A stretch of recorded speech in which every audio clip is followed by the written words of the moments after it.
فالعرب جنس من الناس لغتهم العربية سواء كانوا من البادية أو من الحاضرة.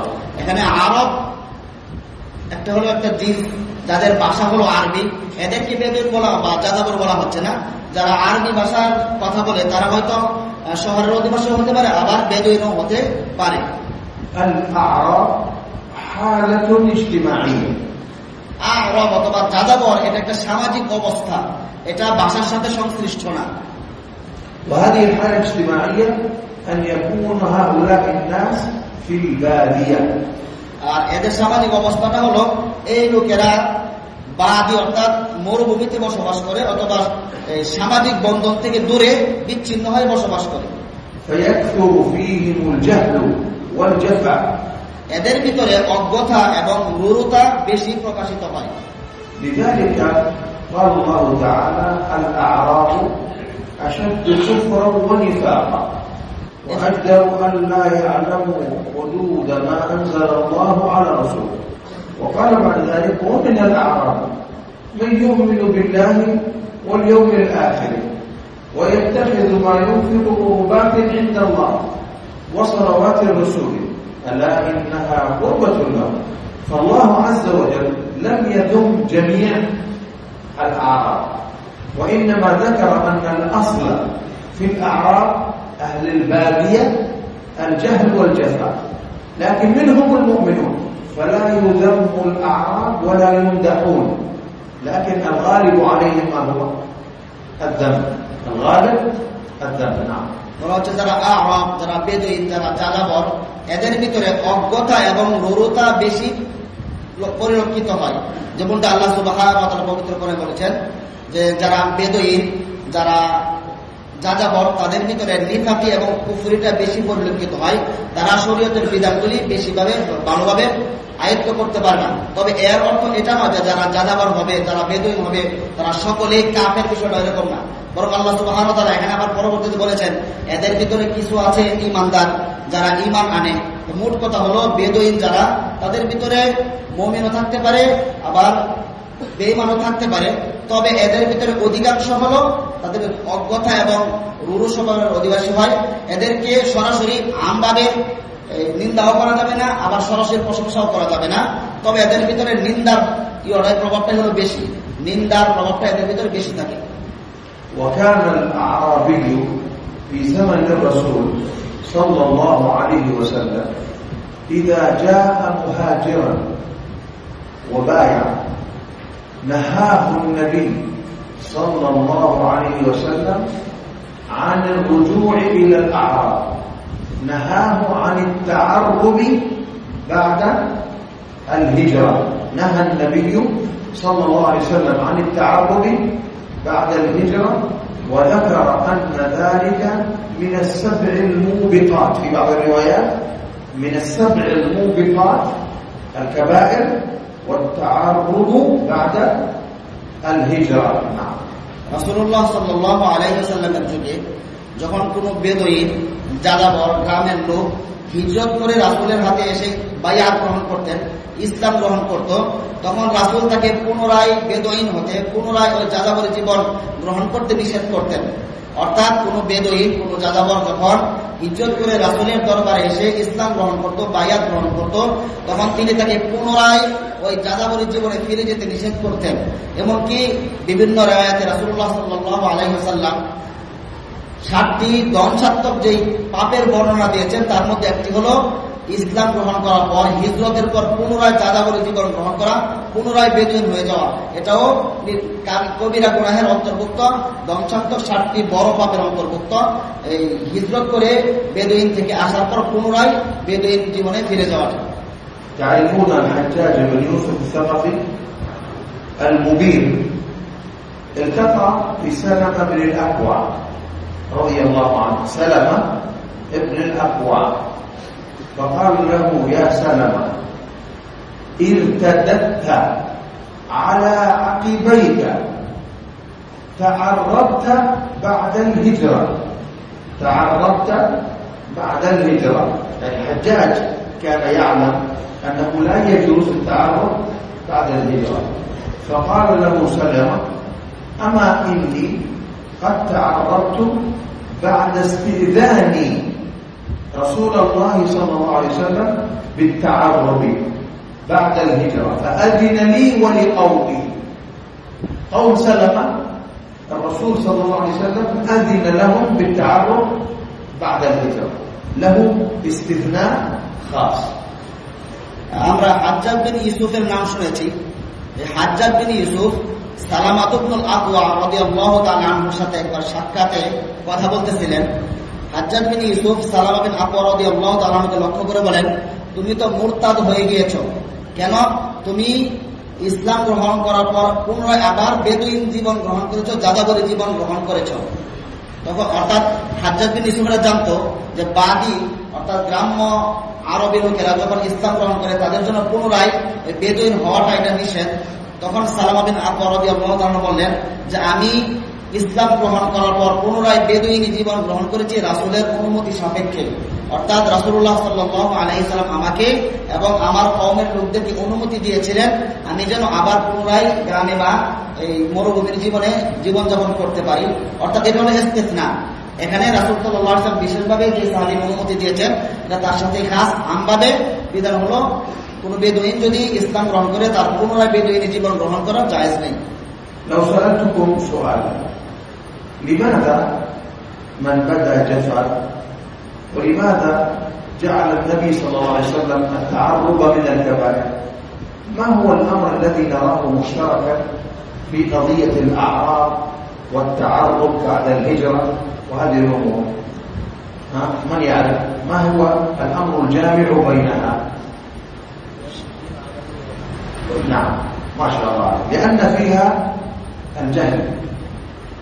الجهل وسوء الأخلاق، وهذه تؤثر على الداعية، الجهل وسوء الأخلاق. لذلك أكثر أتباع الدجال منهم أيضا الأعراب، ثلاثة: الأعراب والنساء واليهود. فالأعراب أهل البادية الجهال هم من أكثر أتباع الدجال، والخوارج أكثرهم من الأعراب. الخوارج الذين خرجوا على علي رضي الله عنه، خرجوا على الصحابة، وإلى الآن يخرجون، أكثرهم من أهل الجفاء ومن أهل البادية. শাইখ বললেন, আমি তোমাদের একটা প্রশ্ন করতে চাই। প্রশ্নটা হলো যে যারা গ্রামে বসবাস করে তাদেরকে ইসলাম গ্রহণ করার পর রাসূল সাল্লাল্লাহু আলাইহি ওয়াসাল্লাম পুনরায় গ্রামে যেতে নিষেধ করেছেন এবং এটা কবিরা গুনাহের অন্তর্ভুক্ত করেছেন। এর কারণটা কি? কোন কারণে ইসলাম গ্রহণ করার পর বেদুইন আরবে গ্রামের অর্থাৎ যাযাবরদেরকে পুনরায় যাযাবরের জীবন গ্রহণ করতে নিষেধ করেছেন? একজন উত্তর দিয়েছেন হলো তাদের ভিতরে এলেম থাকে না, অজ্ঞতা থাকে, জাহাল থাকে। এটাই হলো মূল কারণ। আর একটা হলো তাদের ভিতরে তাদের আখলাক চরিত্রটা ভালো থাকে না, অর্থাৎ যারা যাযাবর বেদুইন তাদের ভিতরে অজ্ঞতা থাকে এবং চরিত্রটা উত্তম থাকে না, তাদের চরিত্রটা নিম্নমানের থাকে। এই কারণে দাজ্জালের যখন আবির্ভাব করবে ওই আরবি অর্থাৎ বেদুইন যাযাবর লোকেরা দাজ্জালের বেশ অধিকাংশ অনুসারীদের অন্তর্ভুক্ত হবে। হাদিসে এসেছে যে 3 শ্রেণীর লোক দাজ্জালের অনুসরণ করবে। একটা হলো আরবি অর্থাৎ বেদুইন যাযাবর, 2 নাম্বার হলো ইহুদি, 3 নাম্বার হলো মহিলারা। আর অধিকাংশ খাওয়ারের তারা আরব বেদুইনদের অন্তর্ভুক্ত, অর্থাৎ যারা আলী রাদিয়াল্লাহু তাআলার বিরুদ্ধে বিদ্রোহ করেছিল যে সমস্ত খাওয়ারের এদের অধিকাংশই ছিল আরবি বেদুইন যাযাবর। ما الدليل على أن الخوارج يتبعون الدجال؟ سؤال. প্রশ্ন, খাওয়ারেজরা দাজ্জালের অনুসরণ করবে, এর দলিল কোথায়? حديث موجود، حديث أبي أمامة. একটা হাদিস রয়েছে আবু উমামা রাদিয়াল্লাহু তাআলা আনহু হাদিস। من يحفظه؟ يقول النبي صلى الله عليه وسلم فيهم: كلما خرج قرن قطع 9 مرات. كلما خرج قرن قطع، كلما خرج قرن قطع، حتى يخرج في آخرهم، يعني في عراضهم بينهم الدجال، حتى يخرج في عراضهم الدجال. فالنبي صلى الله عليه وسلم ذكر أن الدجال يخرج بين الخوارج، يخرج بين الخوارج الذين يريد تحكيم الشريعة، داعش والقاعدة تحكيم الشريعة، هم من أول من يتبع الدجال، لأنهم أصلا الآن داعش والقاعدة هم تبع CIA، تبع M16، تبع ماذا؟ الموساد الإسرائيلي اليهودي. كل الأجهزة المخابرات الكافرة تجدها تدعم من؟ الخوارج. أمام الناس أعداء، تحت الطاولة إخوة ويدعمونهم بالمال.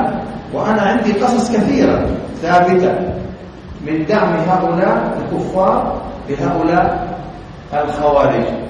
أظهر شيء دعم إيران الشيعة لهم، الشيعة الذين يسبون الصحابة ويكفرونهم ويتهمون أمنا عائشة رضي الله عنها. لماذا يدعمون الخوارج؟ يدعمونهم لأن سيدهم الكافر واحد، مثل ابن سبأ الذي أنشأ الشيعة وأنشأ الخوارج. أيضا ابن سبأ في زماننا هو يدعم الخوارج ويدعم الشيعة. শেখ বলতেছেন যে খাওয়ারেজরা যে দাজ্জালের অনুসারী হবে এর দলিল হলো রাসূলুল্লাহ সাল্লাল্লাহু আলাইহি ওয়াসাল্লামের একটি হাদিস। রাসূল সাল্লাল্লাহু আলাইহি ওয়াসাল্লাম বলেছেন, যখনই সিংহের আবির্ভাব ঘটে তখনই সেটাকে কেটে দেওয়া হয়। 9 বার রাসূল শব্দের উল্লেখ করেছেন, কুল্লামা খরাজা কর্নুন কুতিয়া, অর্থাৎ যখনই এই দাজ্জালের অনুসারীদের কেউ তার কারো আবির্ভাব ঘটেছে, অর্থাৎ খাওয়ারেজের চিহ্ন যে সিং বের হওয়া, যখন এটার আবির্ভাব ঘটেছে তখনই তাকে হত্যা করা হয়েছে, দুনিয়া থেকে বিদায় করে দেওয়া হয়েছে। অবশেষে তাদের বংশধর থেকেই এই দাজ্জালের আবির্ভাব ঘটবে। অর্থাৎ এই খাওয়ারেজরা যে দাজ্জালের অনুসারী হবে, রাসূল সাল্লাল্লাহু আলাইহি হাদিস থেকে বোঝা যাচ্ছে যে অবশেষে তাদের বংশধর থেকেই দাজ্জালের আবির্ভাব ঘটবে। আর এটা বর্তমানে পরিলক্ষিত হয়। যতগুলি খাওয়ারেজ সংগঠন আছে এদের সহযোগী হলো কুফফার সংগঠনগুলি, অর্থাৎ যত গোয়েন্দা সংস্থা আছে, CNN আছে অথবা M16 আছে, কাফের বা ইহুদিদের যে সমস্ত সংস্থা রয়েছে তারাই খাওয়ারিজদেরকে আয়াতদেরকে সহযোগিতা করে। সবচেয়ে বড় দলিল হলো ইরান এটা খাওয়ারিজদেরকে শিয়াদেরকে সহযোগিতা করে থাকে। এর থেকে প্রমাণিত হয় যে দাজ্জালের অনুসারীরা খাওয়ারিজ হবে। এর বিভিন্ন ঘটনা সেগুলো আমার কাছে অনেক প্রমাণ রয়েছে যে সমস্ত এই আইএস বা এ ধরনের সংগঠনগুলি যে ইহুদিদের দ্বারা সহযোগিতা প্রাপ্ত হয়, ইহুদিদের মাধ্যমে যারা পরিচালিত হয়, এর অনেক ঘটনা এর প্রমাণ শাইখের কাছে রয়েছে। واللفظ الثاني من الحديث أيها الشباب الذين يشاهدون هناك قال ومن تتبع الصيد ماذا؟ غفل. يقول النبي صلى الله عليه وسلم هلاك أمتي بالكتاب واللبن. قالوا هذا الحديث شرحته العام الماضي في 40 المنقارية. هلاك أمتي في الكتاب واللبن. هلاك أمتي في الكتاب وماذا؟ اللبن تعرفونه؟ حليب لبن. قالوا يا رسول الله وما الكتاب واللبن؟ قال أما الكتاب فيتأولونه على غير معناه، وأما اللبن فيتتبعون البادية غنم الرعي ويدعون الجمعة والجماعة. ومن تتبع الصيد غفل. هنا الغفلة في البادية، يبدون يذهبون لتتبع اللبن مع الأغنام والرعي ويتركون الجمعة والجماعة. ومن تتبع الصيد الغفل. مع التأويل في الحديث هذا هلاك أمتي تحريف الكتاب بسبب الهوى والجهل. এখানে পূর্বে যে হাদিসের মধ্যে বলা হয়েছিল মান তাতাব্বা আসয়দা গাফালা, অর্থাৎ যে ব্যক্তি শিকারের পিছনে দৌড়াবে সে গাফেল হয়ে যাবে। এটার ব্যাখ্যা শাইখ বলেন রাসূলুল্লাহ সাল্লাল্লাহু আলাইহি ওয়াসাল্লাম অন্য হাদিসে বলেছেন আমার উম্মতের ধ্বংস দুইটা জিনিসের মধ্যে, ফিল কিতাবি ওয়াল লাবানি, অর্থাৎ আমার উম্মত দুইটা জিনিসের মাধ্যমে ধ্বংসপ্রাপ্ত হবে। এর একটা হলো কিতাব, একটা হলো লাবান। লাবান মানে হয় দুধ, লাবান মানে হয় দুধ, অথবা আমরা যেটাকে মাঠা বলি এটাকে লাবান বলা হয়। তখন সাহাবায়ে কেরাম বললেন ইয়া রাসূলুল্লাহ মাল কিতাব ও মাল লাবান, এখানে কিতাব দ্বারা কি উদ্দেশ্য, লাবান দ্বারা কি উদ্দেশ্য? তখন রাসূলুল্লাহ সাল্লাল্লাহু আলাইহি ওয়াসাল্লাম বললেন, কিতাব দ্বারা উদ্দেশ্য হলো আমার উম্মতের লোকেরা কিতাবের অর্থাৎ কুরআনের অর্থকে বিকৃত করবে। যে অর্থে আল্লাহ সুবহানাহু ওয়া তাআলা কিতাবকে নাযিল করেছেন সেই অর্থ থেকে পরিবর্তন করে নিজের ভ্রান্ত আকীদা প্রতিষ্ঠার লক্ষ্যে সেই কিতাবের অপব্যাখ্যা করবে, এর মাধ্যমে সে ধ্বংসপ্রাপ্ত হবে। আর লাবান বা দুধের পিছনে করে, মাঠার পিছনে করে ধ্বংস হবে কিভাবে? তারা হয়তো গরু ছড়াবে, ছাগল ছড়াতে মাঠে চলে যাবে, আর এই মাঠে ছাগল চরণ এমন ভাবে ব্যস্ত হবে জুমার সালাত ছেড়ে দিবে, জামাতের সাথে সালাত পড়া ছেড়ে দিবে, যার কারণে তারা ধ্বংসের সম্মুখীন হবে। অর্থাৎ মান তাতাব্বা আসওয়াইদা, যে ব্যক্তি শিকার বা এ ধরনের পশু পিছনে বেশি সময় ব্যয় করবে সে দ্বীনের কাজ বাস্তবায়নে গাফেল হয়ে যাবে।